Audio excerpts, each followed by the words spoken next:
Well, at this very moment, all across the United Kingdom, people are heading to the polls in what's expected to be a bloodbath for the Tory party. But what will also be interesting to see is what happens to the vote on the right. On the latest polls, Nigel Farage's Reform UK could pick up 3 seats. And at the same time, if recent council elections are anything to go by, there could be a pro-Palestinian vote that threatens Labor. There's a lot to get through, so I'm pleased to welcome my next guest who's visiting Australia. He's a British writer, school founder, associate editor of The Spectator magazine and free speech campaigner, Toby Young. Well, Toby, we'll get to the election, of course, in a moment, but you're in Australia to campaign for free speech. And I have to say, it shames me that we in Australia need someone like you to come and remind us how critical it is. Yeah, well, the threats to free speech across the English-speaking world are remarkably similar. You had your Online Safety Act, we've had our Online Safety Act. We had a hate crime act in Scotland. You haven't yet had a federal hate crime act, but I think that's a looming threat. You have an anti-misinformation bill that the current government has published. It said it was going to publish another draft this year. It still hasn't, but I think that's a looming threat to free speech because, as we know, misinformation just means a point of view that the radical progressive left disagrees with.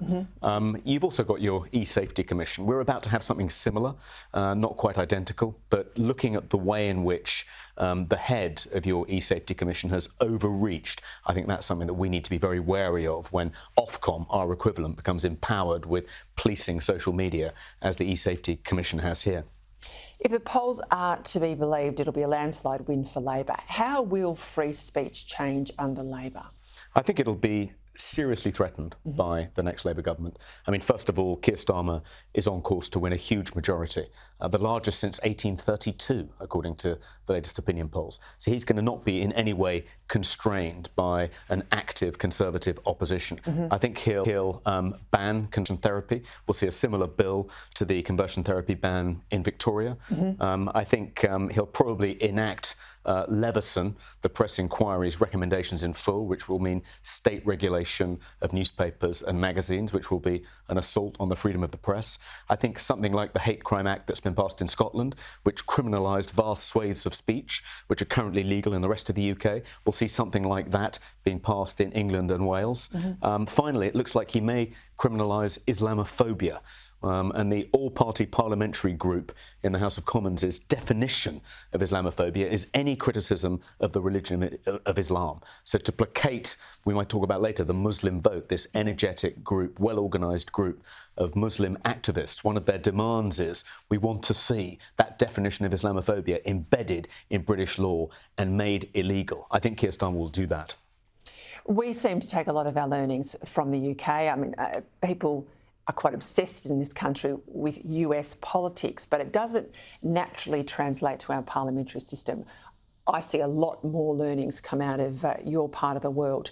And on that, the organisation of Muslim voters into a cogent, powerful political force, that is starting here embryonically in Australia, particularly over the last 2 weeks. They're canvassing for candidates, fundraising, all on the back of statements made by Fatima Payman crossing the floor, not happy with Labor's tough position in support of Palestine. She wants it to be unilateral. Well, she's quit the Labor Party this afternoon, and there's a lot of concern inside Labor that this growth of the Muslim bloc will threaten some of their seats. Now, we saw at your recent UK local council elections, it's not just a Gaza issue they want, that they want Sharia-compliant law.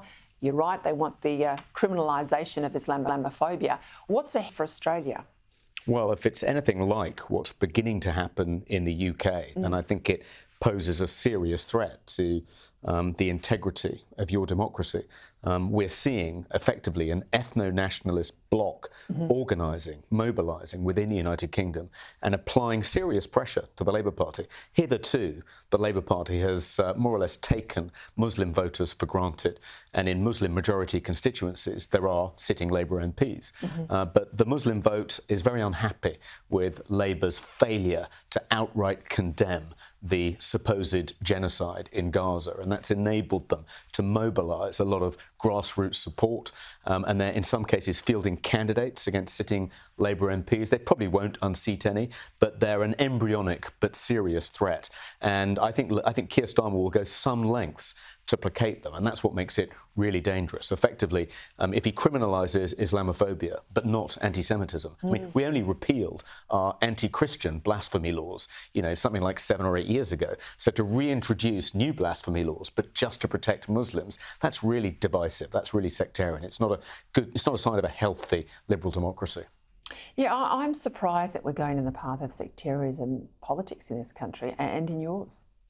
Yeah, it's a disturbing development, and one of the things which has given the Muslim vote momentum is this unholy alliance between the radical progressive left and Islamists. I mean, we saw it... Gays for Gaza, as if they'd last long in Gaza. Queers for Palestine. I mean, it's bizarre.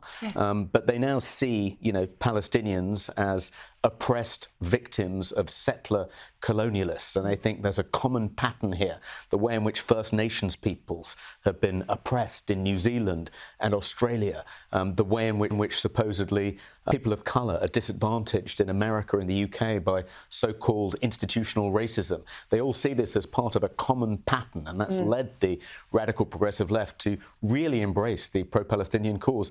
The only good thing, I think, to come out of that is that some members of the radical progressive left, particularly on university campuses, have found themselves getting into trouble for chanting things like "from the river to the sea." And that, I think, has brought home to them that free speech protections may be as important for them as they are for people on the other side of the aisle. So we're beginning to see it sort of dawning on the radical progressive left that free speech protections may just be something that could be quite useful for them in due course, not just for their political enemies. All right, well, let's assume the worst. So Keir Starmer is the Prime Minister by the weekend. Where to then for the Tory party? And predictions of great success from Reform, I think they're doing well across the nation. Will it fall in the right places to carry seats? I'd be interested in your assessment. Yeah, I think it's unlikely that Reform will win more than 2 or 3 seats. I think Nigel Farage may win his seat in Clacton. A couple of others may win seats, but it's not going to be the political earthquake that people have been hoping for. But certainly the divide on the right between the Tories and Reform means that Keir Starmer's on course to win a landslide majority in spite of winning no greater share of the popular vote than he did in 2017, which ended up in a hung parliament.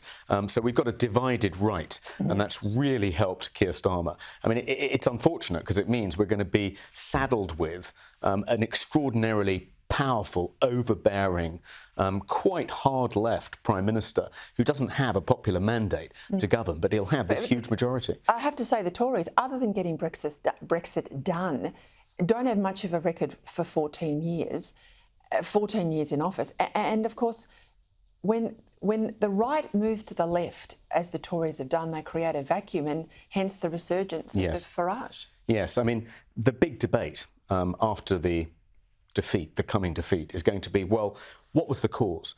Is it because in government we talked right but governed left? We said we were going to reduce immigration, we increased it. We said we were going to reduce taxes, we increased them.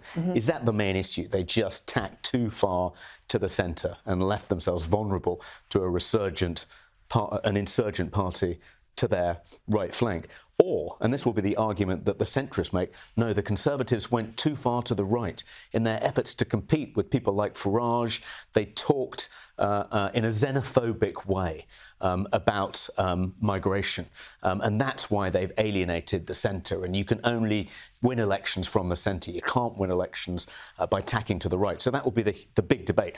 I'm on the side of those who think they went far too centrist in government and became indistinguishable, really, from the Labour opposition. We saw that in particular during the lockdowns. We saw that here in Australia as well. Yeah. Policies like net zero, they've been taken out of the democratic arena. Both mainstream parties, whether Labour or Conservative, adopting the net zero by 2050 policy. And that creates an opportunity for a party like Reform to say, wait a minute, let's actually have a proper public debate about a policy that's going to affect us all.